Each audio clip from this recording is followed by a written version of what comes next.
quando eu entrei, tinha 27 mil ferroviários. Do Minho ao Algarve, 27 mil ferroviários. Nina, tínhamos tudo. Tínhamos pintores, serralheiros, eletricistas, maquinistas, condutores, revisores. Tínhamos tudo. Até bombeiros tínhamos.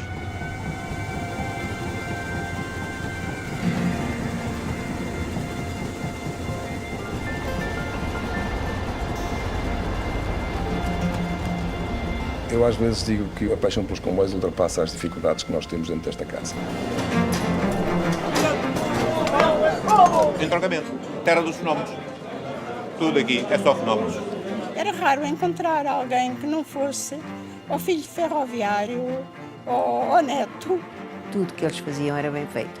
Merceneiros que trabalhavam nas oficinas da CP, era um movimento doido. Um movimento doido.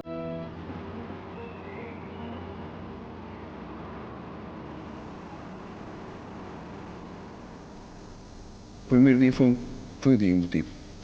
Entrei por esta porta que está aqui ao fundo e, claro, não é fácil entrar numa oficina vazia, uma oficina com mau aspecto, uma oficina com o teto a cair em algumas situações, em algumas zonas, com tudo muito sujo, com tudo muito mal estado, as paredes todas completamente vandalizadas. Posso dizer que me correram algumas lágrimas nesse momento, mas acho que é normal. Há 8 anos, Guifões era um vazio. As mais jovens oficinas da CP foram desativadas em 2012, em plena época da crise e da troika. Mas no virar da década, a CP decide entrar em contraciclo. Manuel António, mais um punhado de operários reformados, voltam a Guifões e a oficina renasce.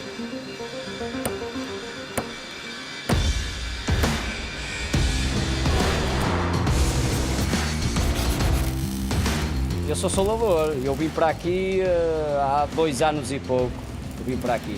É sempre diferente, não é, um comboio não é uma coisa que nós trabalhamos diariamente. Aquilo que nós normalmente no carro chamamos de travões é o freio do comboio. Tá? É um órgão muito importante do comboio, de muita responsabilidade. Isto é tudo desmontado, peça a peça, e depois montado novamente com peças novas, peças que estejam a danificar são substituídas por peças novas, e depois procedemos à entrega ali às zonas logísticas, que é aquela zona daquele lado, onde são montados na estrutura. Nós passámos 2 décadas em que o caminho de ferro não cresceu. Nós fechámos linhas de comboio, nós vendemos material circulante para a África e para a América do Sul, nós vendemos material para a sucata, nós encostamos material, ou seja, nós neste momento estamos a fazer exatamente o contrário.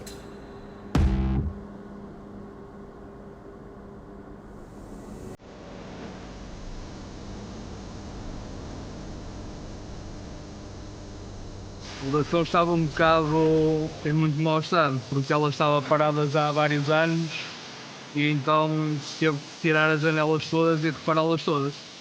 E agora estamos na fase de montagem.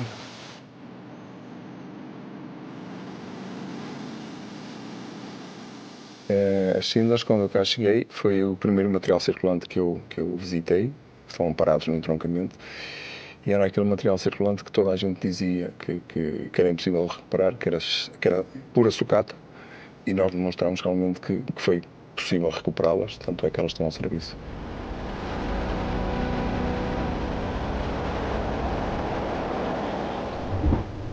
De norte a sul do país, 11 oficinas continuam a garantir a longevidade e segurança do material circulante da CP.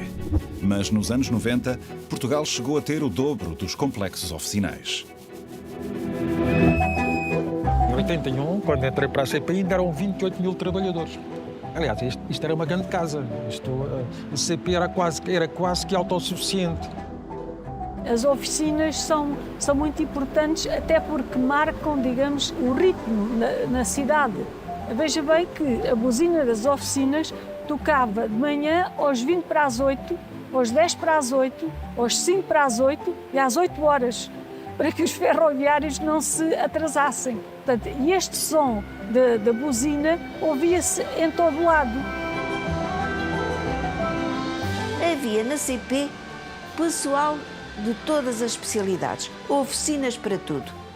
Até era um mundo aqui no entroncamento. Os ferroviários dominavam isto.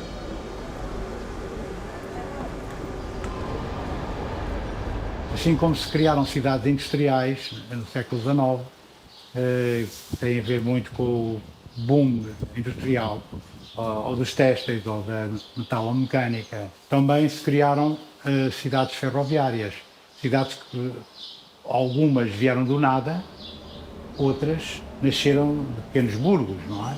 E, essencialmente, estas cidades ferroviárias surgiram nos lugares onde havia entroncamentos. Havia entroncamentos que pudessem permitir a circulação em rede. Não é? O exemplo mais categórico, mais exemplar do nosso país é o entroncamento.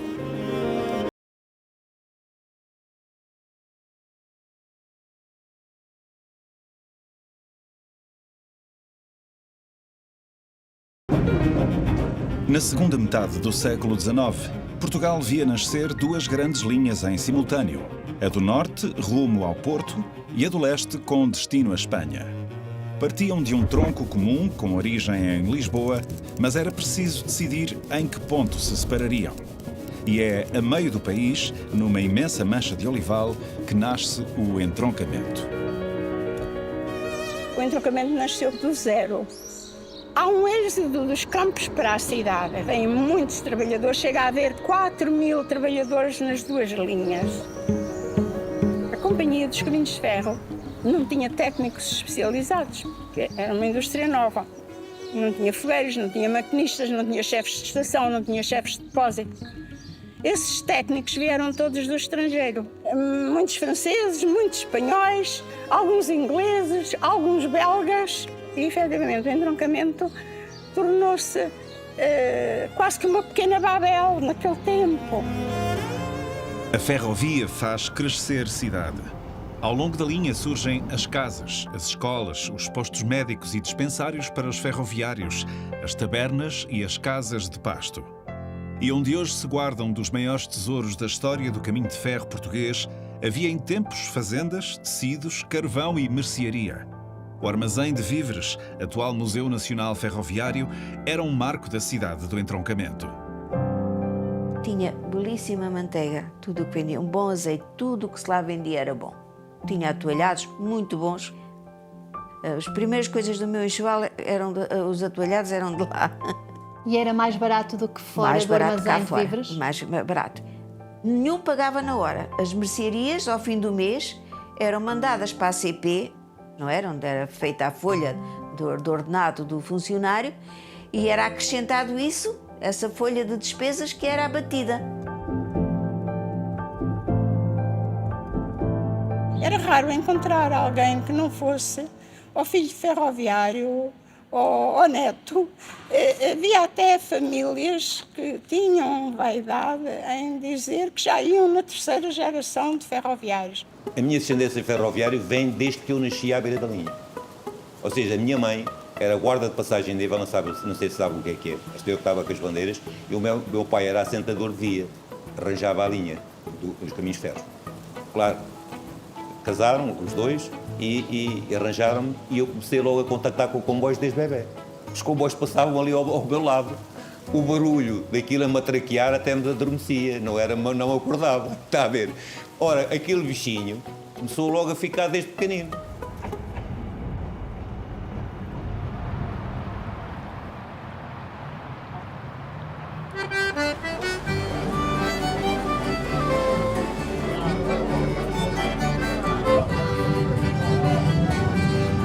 Isso é o canal do Benfica, não é?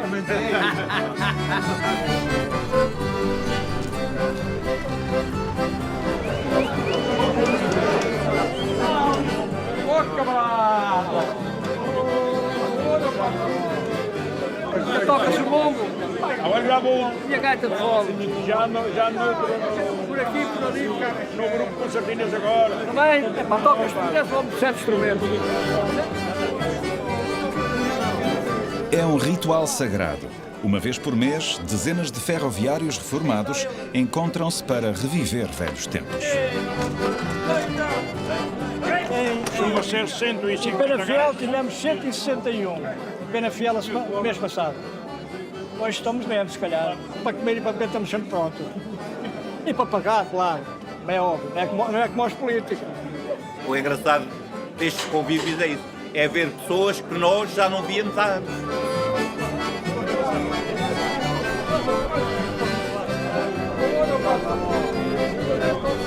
A qualquer lado que vamos, toda a gente nos conhece, toda a gente nos cumprimenta. É um orgulho grande. Somos os top models da empresa, de norte a sul. Tem uma caldeirinha que é obra. No canto das mulheres, as memórias têm outro peso, o da ausência. Porque eles andam de noite e a gente andamos de dia a trabalhar. Nós não se encontramos. Era turnos, não era mais de noite. Era desde as mercadorias, desde que eles passaram às coisas mais de noite. Passavam muitas noites fora? Sim. Se for bem a ver, era mais fora que durante o dia.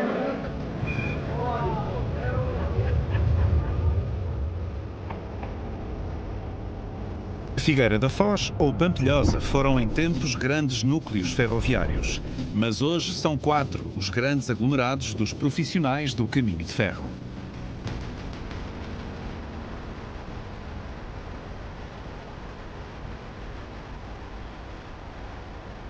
A primeira estação de caminhos de ferro do país não é em Lisboa, é no Barreiro, não é? E sabe-se a data, e sabe-se a construtora, e ainda não está classificada.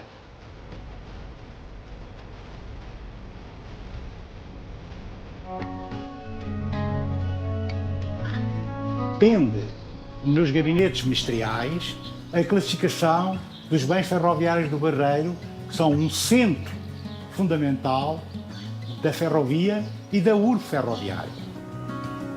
O Barreiro nasce para o caminho de ferro em 1858 e tudo se transforma na pequena localidade de pescadores e moleiros. Do Algarve e do Alentejo afluem centenas de trabalhadores que irão fazer do Barreiro o centro mais importante do país de locomotivas a diesel. Do Barreiro fala-se muito da CUF, mas antes da CUF é o caminho de ferro que traz a indústria e transforma o Barreiro naquilo que ele é hoje.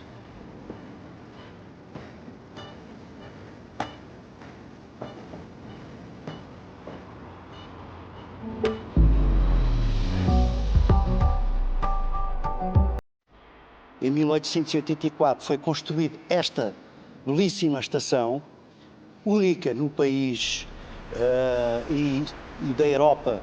Existe apenas mais uma estação, que seja ferrofluvial de Veneza, e portanto esta estação era a ligação, digamos, norte-sul mais importante. Durante 115 anos, o Barreiro foi a única porta de entrada ferroviária na margem sul do Tejo. Os barcos chegavam de Lisboa e a partir daqui rumavam ao Alentejo e ao Algarve. Mas, em 1999, a ponte 25 de Abril abriu caminho à ferrovia e tudo mudou no Barreiro.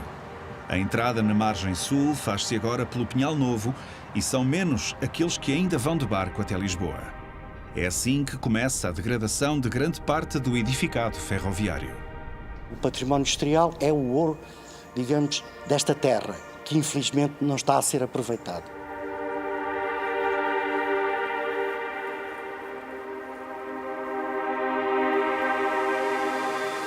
Mas o património ferroviário do país não é só material. Já posso? Constantino Cardinho Barragão, fui operário das oficinas do Barreiro, de Segovia, nas oficinas, e depois concorri a maquinista. O meu pai foi ferroviário, era operário das oficinas do entroncamento e infelizmente faleceu lá, ao serviço da CP. A minha mãe era guarda de passagem de nível, na praia do Ribatejo. E então, houve uma irmã minha que foi guarda de passagem de nível, tinha tias ferroviárias guardas de passagem, tinha tios carregadores, fatores, chefe de estação. Depois eu, como o meu pai faleceu, há um Instituto dos Ferroviários do Sudoeste no Barreiro de órfãos de ferroviários. E então eu mais a minha irmã éramos pequenos, 7, 8 anos, estivemos ali no Barreiro no Instituto dos Ferroviários, dos 8 aos 18 anos, a estudar, portanto, eram internos. Dormíamos lá, comíamos e tudo, porque eram os órfãos de antigos ferroviários.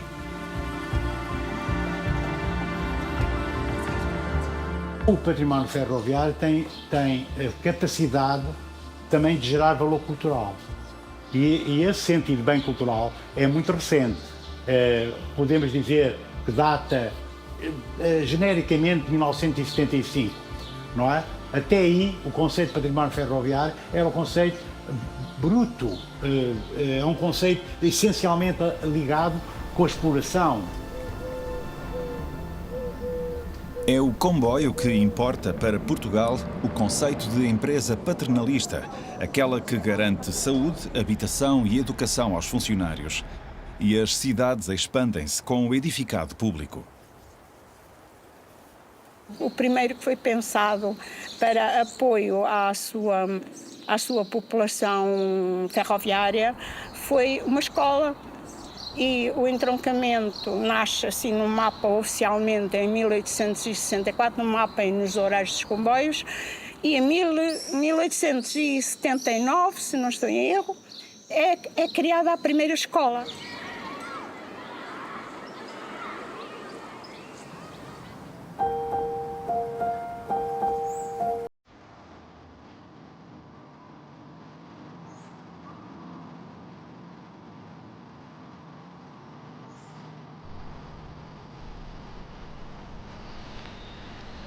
Aqui, a casa onde eu morei, os meus pais, da minha irmã. Isto era a entrada, depois tinha aqui uma divisão pequenina, que a minha mãe fez de casa de costura. Havia ali um grande damasqueiro, que tinha uns damascos maravilhosos. E uma figueira. Havia um limoeiro também ali, muito, mas já no quintal dali daquele lado. O meu pai era ferroviário e como ferroviário, assim que ele deixou de ser aspirante e foi fator de segunda classe, teve direito a concorrer para uma casa da CP. Essa era a que estava vaga e foi-lhe atribuída. Nós tínhamos água de borla, gastava-se a água que se queria, a luz também era de borla e as casas eram de graça, não se pagava nada. Eu tinha aí os meus 15 anos, quando a CP informou os seus empregados que iriam, a partir de uma data X, iriam pagar renda de casa. Passámos a pagar 15 escudos de renda de casa, era simbólico também. Passámos também a pagar a luz, também era uma luz, era mais barata que lá fora. O caminho de ferro fez nascer 4 bairros ferroviários no entroncamento. Se para o pessoal do movimento era uma compensação pelos baixos salários, para os engenheiros era uma forma de os cativar. E é assim, na Vila Verde, as casas de primeiro andar são para os chefes de estação, as de resto são para os fatores. No bairro Camões, as casas de primeiro andar para os engenheiros, as de resto são para os fatores. As melhores casas eram sempre para os engenheiros. Sempre para os engenheiros. Vivíamos em classes, eles cumprimentavam e tudo, mas estavam lá no seu cantinho, não é? Bom dia, como está a senhora? Muito obrigado. Onde está o seu engenheiro? A perceber? Mas o engenheiro era muito amigo de música clássica e então nas noites de verão o passeio era mais altinho, dava para fazer banquinho, ou então sentadas ali no lampião. Estávamos aqui à escuta para ouvir as músicas e ele apercebia-se, abria a janela para nós podermos ouvir melhor.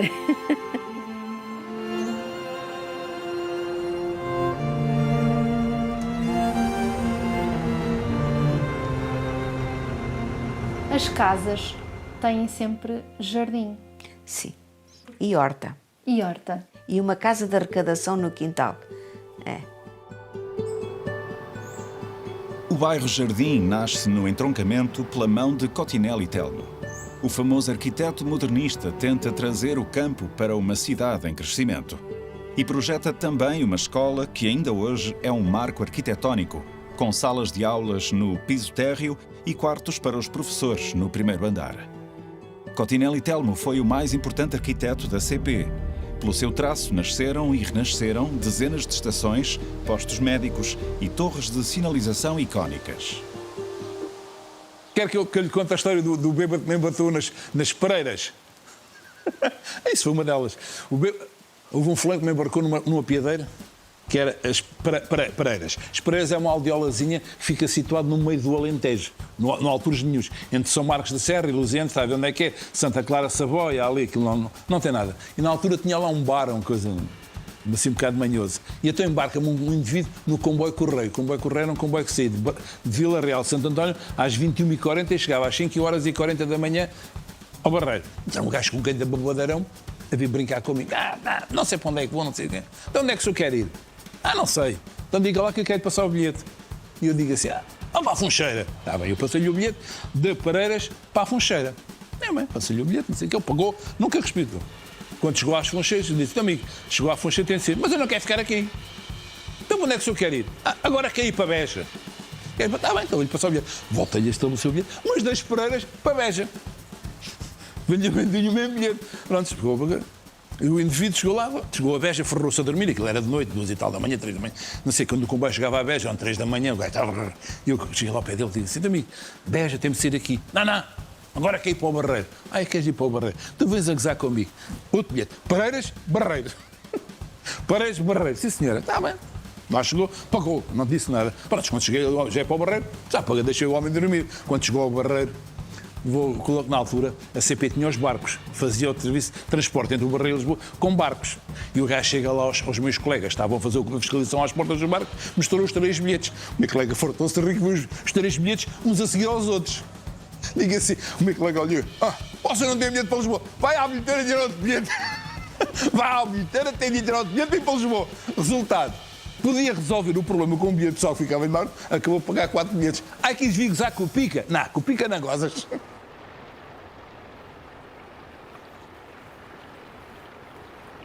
Vamos embora às posições. Não, vai lá dentro do lado Bora.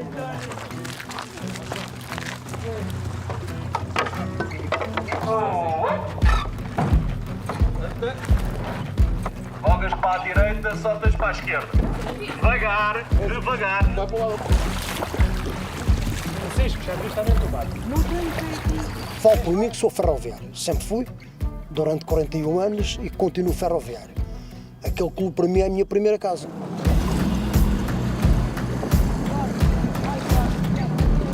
Atenção, preparar, larga.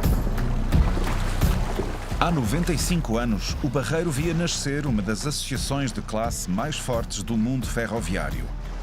Um clube desportivo. É a partir dos anos 30 que em várias cidades operárias começam a surgir organizações desportivas compostas apenas por homens do caminho de ferro. A ginástica era já uma disciplina obrigatória nas escolas de aprendizes da ferrovia e unia dentro e fora dos carris milhares de trabalhadores. A competição entre as dezenas de clubes desportivos começa pouco depois, com encontros que opunham trabalhadores de vários pontos do país, mas não só. Eu começava por esta fotografia que é para nós talvez o momento mais alto a nível desportivo do grupo desportivo. É quando o grupo desportivo representa Portugal na regata de Cannes, em 1952, do critério europeu. A particularidade é que isto é entre 8 nações poderosas no remo na altura, ainda hoje continuam a ser, e outra das situações muito engraçadas é que o barco, um Iolo 8, foi concebido e feito nas oficinas gerais do Barreiro, que é aqui perto de nós. Os remos, todo o barco, com madeira comprada em Itália pela CP, e os trabalhadores, os carpinteiros da oficina, conceberam e construíram o barco que eles levaram para Cannes. O remo já garantiu ao grupo desportivo 98 títulos de campeão nacional, mas os troféus são aos milhares e em várias modalidades.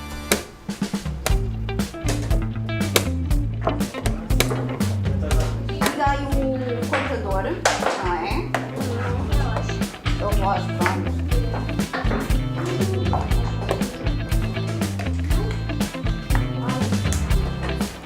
Somos uma referência a nível de formação, somos formador de grau 3, portanto com muitos jovens, como viram aqui há pouco. E com muitos títulos. Muitos. Portanto, tudo o que está ali são títulos nacionais coletivos. Algumas pecinhas. O clube foi feito para ferroviários e por ferroviários. Mais tarde, com os problemas que advêm do caminho de ferro, decréscimo pessoal, o fecho das linhas, portanto, há necessidade do clube se abrir, portanto, à população barreirense. Porque os nossos atletas, quase todos, trabalhavam aqui nas oficinas do Barreiro. Portanto, eu lembro-me, quase como uma parte, quando entrei para ali, em 66 trabalhavam ali 1.365 pessoas. Quando saí, estavam ali para ali 100, se calhar. E hoje estão para aí 60 e tal. Se os carris são as veias do sistema ferroviário, as oficinas são talvez o coração. Sem elas, não há material circulante. E é também por isso que é no seio da solda e dos compressores que a luta sindical se adensa.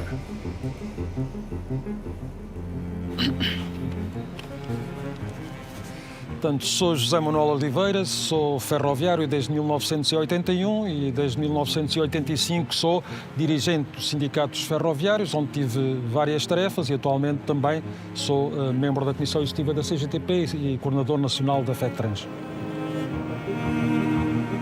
O sentido da reivindicação faz parte daquilo que é ser trabalhador e temos logo algumas greves a seguir à implantação da República, mas a greve, podemos dizer, de âmbito nacional e com impacto muito grande. A primeira foi em janeiro de 1911, uma greve que durou 5 dias e é essencialmente uma greve que, apesar ainda de uma organização sindical débil, que teve resultados muito positivos, inclusivamente que ainda hoje perduram. Para além do aumento de salários, que foi importante naquela altura, há a conquista de 20 dias de férias, na altura dizia-se de licença pagas, e o direito ao transporte, que é algo que ainda hoje é muito sentido, é com muita afetividade pelos trabalhadores ferroviários, independentemente de poderem ou não poderem utilizar. Em mais de 160 anos de ferrovia, são já centenas as lutas de classe, hoje dispersas por várias empresas, categorias ou sindicatos.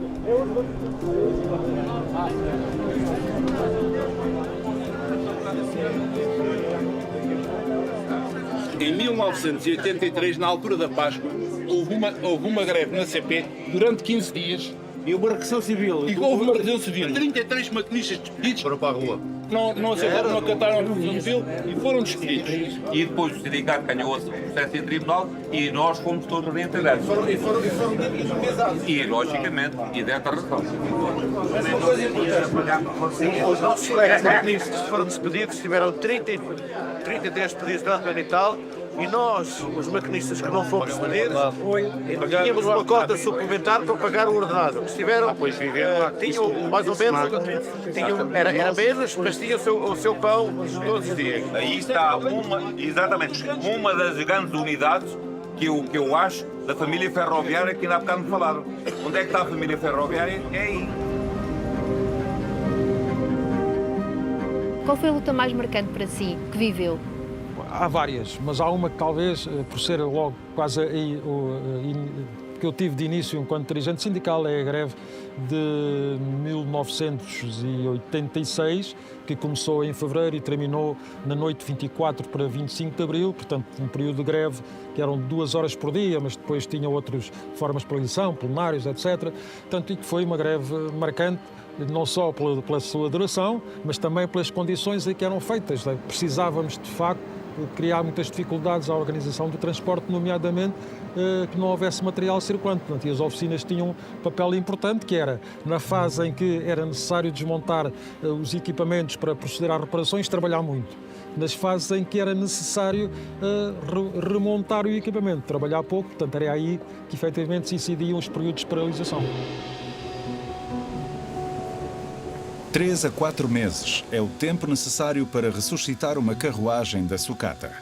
Na linha de montagem estão as famosas Arco, compradas à Espanha em segunda mão. Chegaram a Guifões destruídas. Têm hoje nova vida na linha do Minho. Se tivesse uma oficina com o dobro do tamanho, estava cheia. É preciso perceber que compra de material novo não é de um dia para o outro. Está previsto que o primeiro material poderá chegar a finais entre 2025 e 2026, nós até lá temos que ter uma solução. A solução que nós temos em cima da mesa é recuperar o material que está imobilizado, recuperar as arcos e colocar ao serviço da população e dos passageiros que queiram viajar de comboio. Cada vez são mais.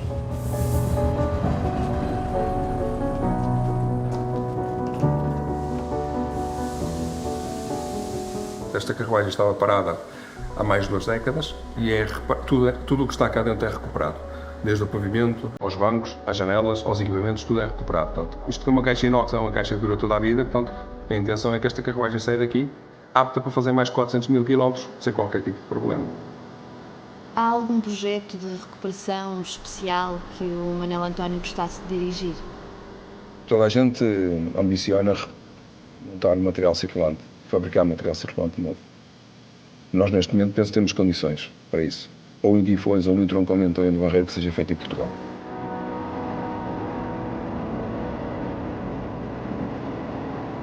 Foi das vidas melhor que eu tive, foi a vida de revisor. Bom de verdade. O que é que tinha tão bom? É tão bom. Olha os petistas caldeiradas. Quando a gente chegava à vila, quando chegávamos à Vila Real, a gente já tínhamos lá um prato muito grande de alumínio. Tinha batizado com o nome muito bonito, Estádio das Antas. Era o prato. E então aquele prato, quando a gente chegava, fazíamos as caldeiradas, tudo lá para dentro. Depois comíamos todo o mesmo prato. 8, 9 indivíduos. Mas foi fantástico. Agora, depois, a vida de inspetor já foi mais sossegada, já foi uma vida de escritório. Já não tive assim grandes histórias na vida de inspetor. Agora, na vida de revisor, tive boas histórias, tive engraçadas.